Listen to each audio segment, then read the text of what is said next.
जैसा खाए अन्न वैसा हो जाए तन और मन। जी हां, ये कहा भी गया है और ये व्यवहारिक और अनुभव सिद्ध बात है।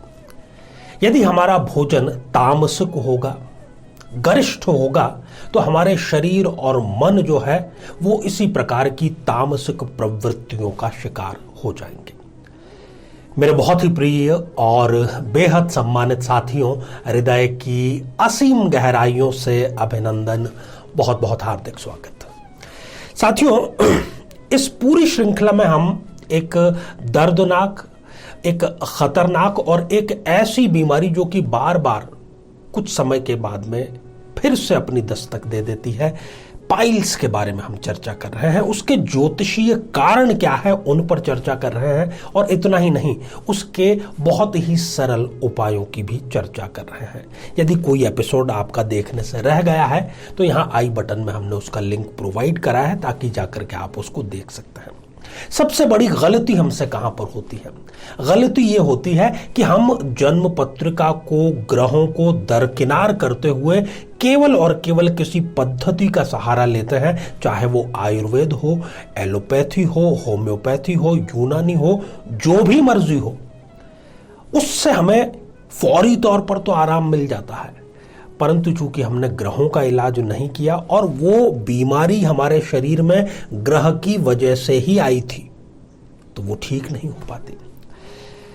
तो आज भी इसी पर हम चर्चा करेंगे कि कब कब शनि और राहु की महादशा किसी जातक या जातिका के लिए पाइल्स लेकर के आती है, इस पर हम चर्चा करें। इससे पहले एक बेहद जरूरी सूचना। साथियों, अभी हमारा पूरा देश आजादी का अमृत महोत्सव मना रहा है, 75वीं वर्षगांठ है, और सभी स्वतंत्रता सेनानियों को हम अपनी पूरी टीम की तरफ से श्रद्धांजलि अर्पित करते हैं। और साथ ही एक छोटा सा प्रयास हमने किया है।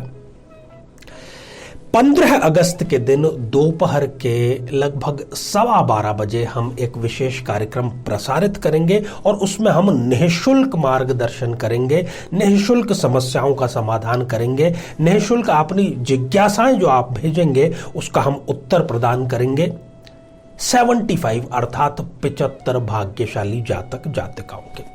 और इसका प्रसारण होगा हमारे ही चैनल आचार्य चंद्रकांत पर। यदि आपने अभी तक उसको सब्सक्राइब नहीं किया है, जाकर के सब्सक्राइब करें और उसके किसी भी वीडियो में आप अपना प्रश्न पूछ सकते हैं, अपनी जिज्ञासा पूछ सकते हैं। तो आप इसमें बढ़ चढ़कर जरूर हिस्सा लीजिए। जय भारत, भारत माता की जय। जीवन में किसी समस्या का सामना कर रहे हैं, जैसे कि शादी में देरी होना, पति पत्नी में मनमुटाव या तलाक तक की नौबत आ जाना, संतान का प्राप्त न हो पाना, नौकरी या धन प्राप्ति में बाधा आना, जीवन के प्रत्येक क्षेत्र में किसी न किसी प्रकार की बाधा आना, तो आज ही अपनी जन्म पत्रिका का संपूर्ण विश्लेषण करवाएं और पाएं समस्या से सदैव के लिए मुक्ति। तो आइए साथियों, एक जन्म पत्रिका के माध्यम से हम देखें कि कब शनि और राहु की महादशा इस बीमारी को आमंत्रित कर देती है। साथियों, ये एक खाली जन्म पत्रिका है। सबसे पहले हमें द्वितीय भाव पर दृष्टिपात करना होगा। द्वितीय भाव वैसे तो धन भाव है, द्वितीय भाव वैसे तो कुटुंब भाव है, परंतु यहां पर दो बड़ी महत्वपूर्ण चीजें द्वितीय भाव से देखी जाती हैं, और वो है कि जातक भोजन किस प्रकार का करता है, किस प्रकार का भोजन जातक करता है, द्वितीय भाव से ही पता चलता है। उसकी जो जिह्वा है, उसका स्वाद लोलुपता का पता द्वितीय भाव से चलता है।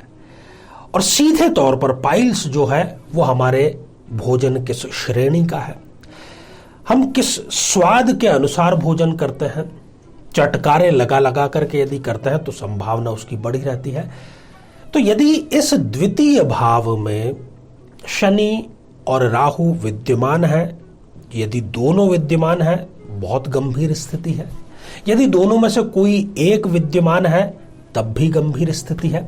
किसी भी प्रकार से यदि द्वितीय भाव पर राहु या शनि का दृष्टिपात यदि हो रहा है, यदि शनि और राहु अष्टम भाव में है, इन दोनों में से कोई भी है, एक है, तो वो पूरी अपनी सप्तम दृष्टि से द्वितीय भाव को देखेंगे।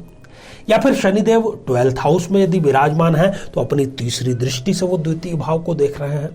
यदि शनिदेव पंचम भाव में विराजमान है तो वो अपनी 10वीं दृष्टि से द्वितीय भाव को देख रहे हैं। इन सभी स्थितियों में जब जब जातक को शनि की दशा अंतर्दशा, राहु की दशा अंतर्दशा आएगी, वो पाइल्स का शिकार होगा। कुछ समय के लिए उसको फौरी तौर पर राहत जरूर मिल जाए, परंतु उसको संपूर्ण रूप से राहत नहीं मिल पाती है। अब ये जो स्थितियां हैं, इसकी हम कुछ और विशिष्टताएं बताते हैं ताकि सत्य की कसौटी पर इसको कसा जा सके। जब भी ये स्थिति होती है किसी जातक या जातिका के, वो चुस्त कपड़े, टाइट कपड़े पहनना पसंद करता है। स्पष्ट वक्ता होता है, जो उसके दिल में है वही उसकी जुबान पर होता है। झूठ बोलना उसको नहीं आता। अपने सिद्धांतों का पक्का होता है, जो वो ठान लेता है करके रहता है, और सिद्धांतों से किसी भी कीमत पर वो समझौता नहीं करता है। हाँ, एक बात और है कि इनको धन संग्रह की बड़ी गंभीर बीमारी होती है। धन संग्रह ये करते चले जाते हैं। हालांकि जब भी परिवार पर संकट आता है तब ये दिल खोलकर खर्च भी करते हैं। किसी न किसी प्रकार के 3 महत्वपूर्ण अवसर ये गंवाते जरूर हैं, जिनका मलाल इनको जीवन भर जरूर होता है। कर्ज लेने में बिलीव नहीं करते, कर्ज लेने से डरते हैं। ये दोनों बातें इनके ऊपर बिल्कुल फिट बैठती है। प्रॉपर्टी से संबंधित, लोहे से संबंधित या अन्य किसी भी प्रकार के मेटल से संबंधित यदि ये कार्य करते हैं तो निश्चित तौर पर इनको शनिदेव पूर्ण रूप से इनकी झोली भरने का कार्य करते हैं। अपने सम्मान से कभी भी समझौता ये नहीं करते हैं। चूंकि द्वितीय भाव पर शनि राहु की युति या दृष्टि है, तो अपने परिवार से इनके वैचारिक मतभेद जरूर रहेंगे।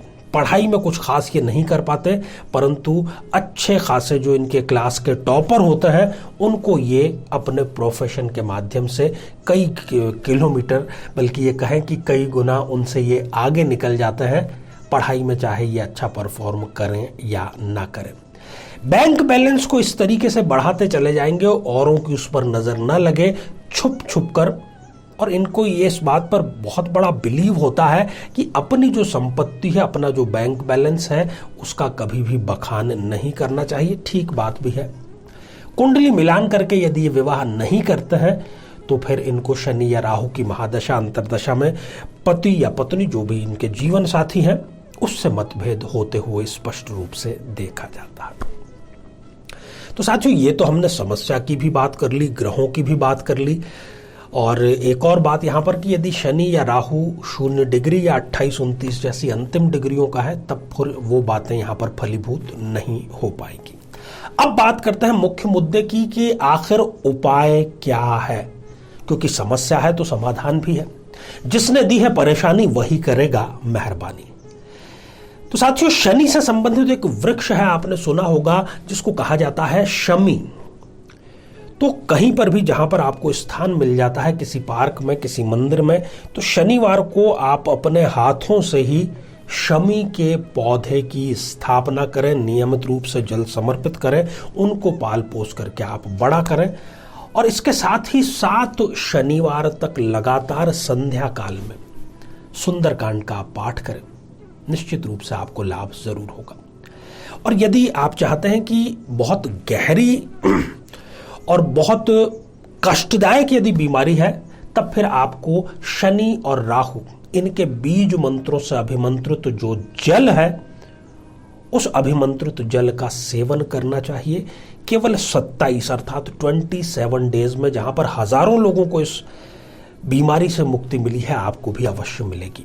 यदि हमारे पास में उपलब्धता होती है तब हम भी प्रयास करते हैं कि आपको ये उपलब्ध कराया जा सके। हालांकि चूंकि इसकी जो प्रक्रिया है वो थोड़ी सी जटिल होती है, इसलिए ये हमेशा हमारे पास में अवेलेबल नहीं रहता।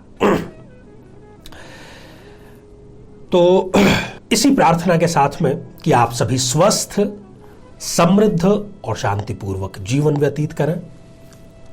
नमस्कार।